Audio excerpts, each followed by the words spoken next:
Hi guys, so good evening and welcome back to my magical world. It's me, Frostbite Goddess, your favorite celebrity here in the Philippines. It's March baby. So it's March 1, 2025, and I haven't been here for the past few days. So February took a lot of lives. So it's not really a good month. Nakakasad, like, that's why I don't want to be close to humans. You just don't know when their time is absolutely over. So ayan, so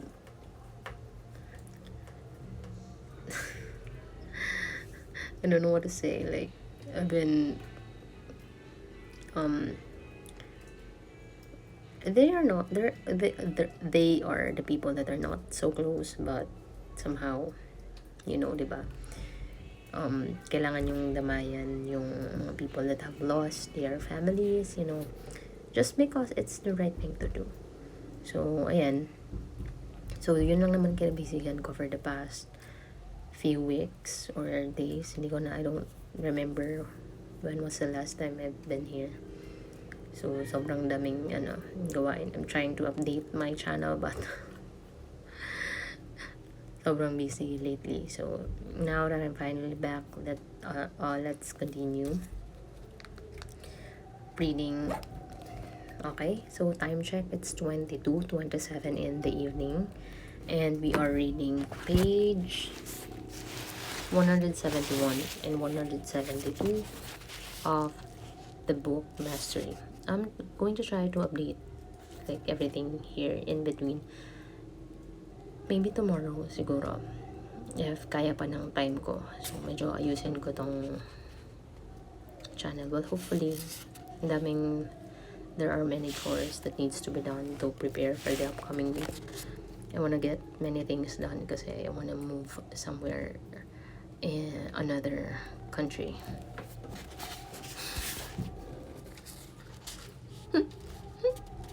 So, and let's continue. His favorite ploy in this vein was to attach himself to the most illustrious composers in the particular court they were visiting. So in London, for instance, he managed to charm the great composer Johann Christian Bach, son of Johann Sebastian Bach. When the family was invited out in a jaunt, he declined to join them with a perfect excuse. He had already engaged Bach to give him lessons in composition. The education he received in this fashion from all of the composers he met went far beyond anything any child could hope to receive.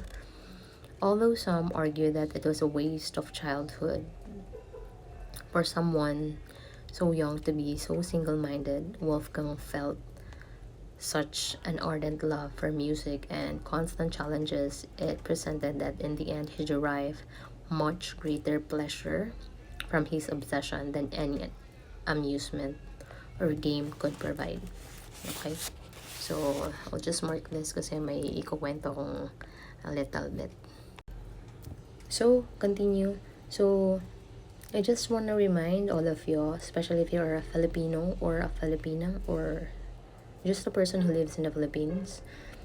So, diba, ang dami nating problem when it comes to work, like, work, especially if it's the first time or like the second time or maybe the third time, the third time you are trying to get a certain job or a business, diba?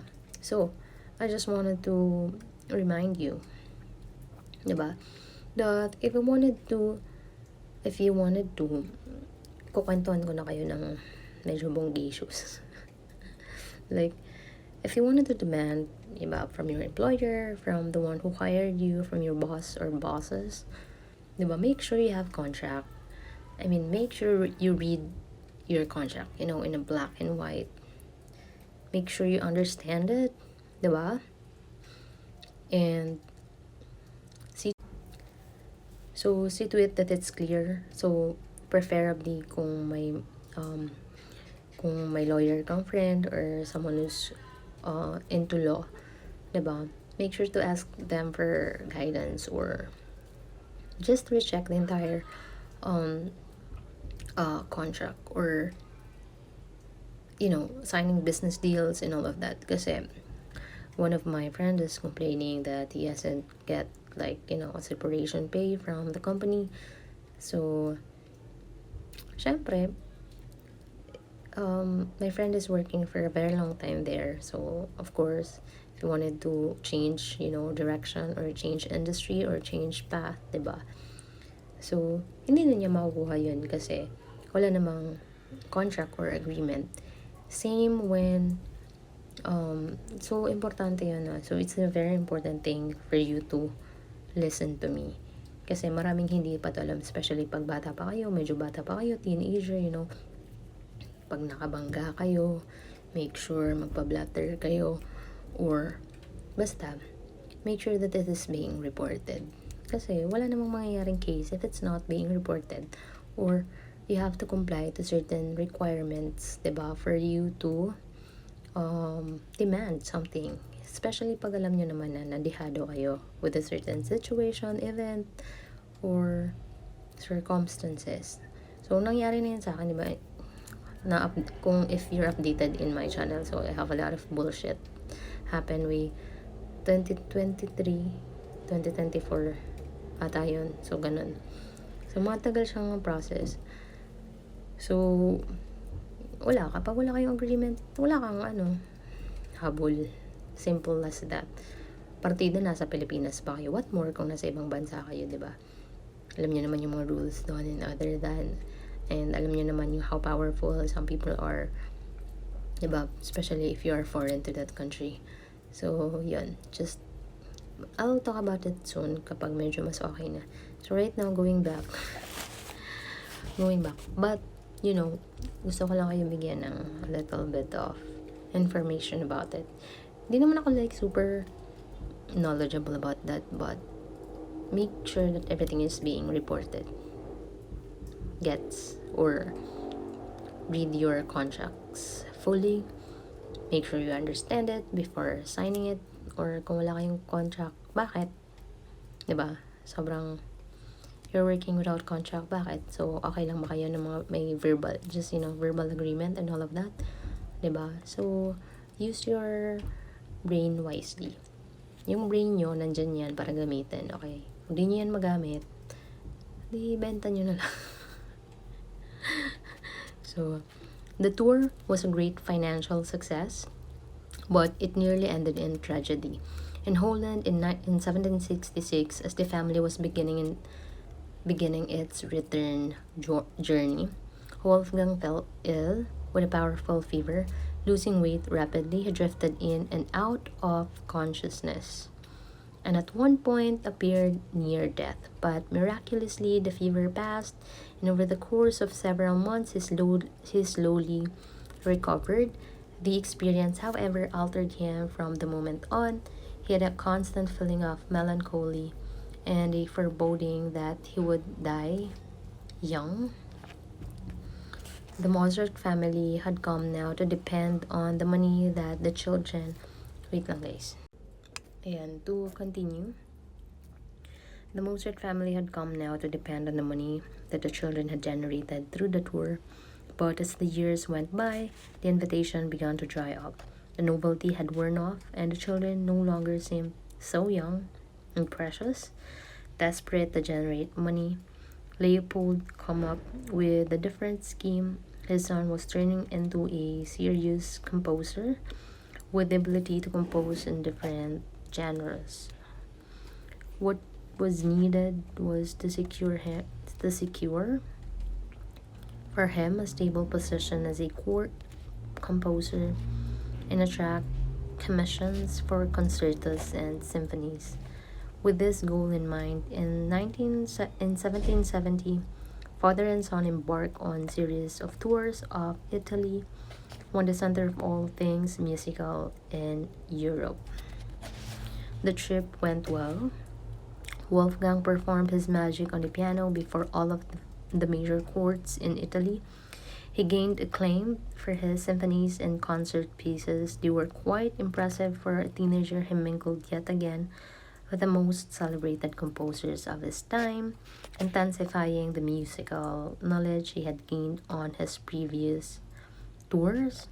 So, in addition, he rediscovered his greatest passion in music, the opera. The opera. As a child, he had always had a feeling that he was destined to compose great operas. It was the drama translated into pure music, the nearly limitless potential of the human voice to express the full range of emotion and overall spectacle. He had an almost primal attraction to any kind of theater. But all of the attention, despite all of the attention and inspiration he received, after nearly 3 years of visiting the various courts in Italy, he was not offered a position or a commission that was worthy of his talents, and so in 1773, father and son returned to Salzburg. After some delicate negotiation with the Archbishop of Salzburg, Leopold finally managed to secure for his son a relatively lucrative position as court musician and composer. And by all appearances, the arrangement was good. Not having to worry about money, Wolfgang would have endless time to work on composing. Sana all. No, guys, like we won't wanted, all of us wanted to reach this kind of thing, to not have to worry about money in order to really do what um what we're meant to do. Like we have to live our life with our purpose, diba? And our mission here. So, hindi maganda yung lagi kang ano mga problema, financial shit. So, sana nantok na ako. So, sana ma-resolve nating lahat yung ating financial, worries, and make sure to prioritize it kasi alam niyo naman how our world works. Money makes the world go round. But it's really hard to sometimes it's a hard pill to swallow, but it is what it is. But almost from the beginning, Wolfgang felt uncomfortable and restless. He had spent almost half of his youth traveling through Europe, mingling with the leading minds in music and listening to the most renowned orchestras, and now he was relegated to life in provincial Salzburg, isolated from the European centers of music in a city that had no theater or opera tradition. More troubling, however, was the mounting frustration he felt as a composer. For as long as he could remember, his head was continuously filled with music, but it was always the music of other people. He knew that his own pieces were simply clever imitations and adaptations of other composers. He had been like a young plant, passively absorbing nutrients from the environment in the form of the different styles he had learned and mastered. So, amazing yung ganito. So, actually, this person is in a good environment. So, one that he'll be at peace, supported, and thrive, So it's really important to, build something from a safe environment. Okay? So, but he could feel stirring from deep within, something more active, the desire to express his own music and stop imitating. The soil was now rich enough. As an adolescent, he was assailed by all kinds of conflicting and powerful emotions: elation, depression, erotic desires. His great desire was to transpose these feelings into his work. Almost without being aware of it, he began to experiment. He wrote a series of slow movements for various string quartets that were long and drawn out with strange mixes of moods, full of anxiety that would rise to great crescendos. When he showed these pieces to his father, Leopold was horrified. Their income depended on Wolfgang supplying the court with a kind of pleasant melodies that would delight people and make them smile. If they or the archbishop heard these new compositions, they would think Wolfgang had gone insane. Besides, the pieces were too complicated for the court musicians of Salzburg to perform. Ayan. So, breathe in, breathe out, guys. Kasi medyo mahaba to, guys. So, pero matatapos na tayo. So, don't worry about it. Okay. We really need to rest today, to prepare for this month. So he begged his son to stop indulging in such strange music, or at least to wait until he had a position somewhere else. Wolfgang acquiesced, but as time went on, he grew increasingly depressed. The music he was being forced to write seemed so hopelessly dead and conventional. It had no relation to what was going on inside him. He composed fewer pieces and performed less often. For the first time in his life, he was losing his love for music itself. Feeling imprisoned, he grew irritable. When he heard an operatic aria sung in public, he was reminded of the kind of music he could be composing, and he would go into a funk. He began to quarrel incessantly with his father, passing from anger to begging for forgiveness for his disobedience. So, yan. Haba, guys. Like, for the past... Grabe, guys. Like, diba, we've been working so hard with our goals, with our daily basis, with our responsibilities, and all of that. And for the past few years, I've been really working many things and working hard, so let's just wait for the harvest. So ayan, I want to thank you for having me today, for always listening to my reading sessions, and to my rant sometimes. So yan, tonight let's get some really good rest, and I want you all to to live your life to the fullest. Kasi nga, after nung last month, it's February, I've seen, diba, I've seen the faces of the dead people and at their coffin, diba? So alam ko, when one is fully satisfied with this life, I know what their faces looks like. So I don't think the doctor, our previous doctor, had a good passing time. I mean, had a good time here. I think he'd been working many, alam mo yun, yung super hardworking siya for the entirety of his life, that he didn't really get to enjoy the fruits of his labor, So, ayan, nakakabigla. I mean, nakakabigla yung sudden death. But I know it's the best death, sudden death. Kasi, wala namang pain. So, yung cause of death from our doctor is MI, myocardial infarction. So, that there are underlying disease as well. So, yan. So, kayo guys, like my viewers, make sure to check on your loved ones. Iba kasi guys, yung namatay na may sakit. Like, sometimes, somehow, you anticipate it, diba? Pero yun, Hello, billionaire. So, we didn't anticipate it. So, imagine, kaya kayo, don't take life so seriously. Ako naman, I'm trying to balance, diba? Just balancing everything in between. In between life and death. Yun yung sinasabi kong in between na.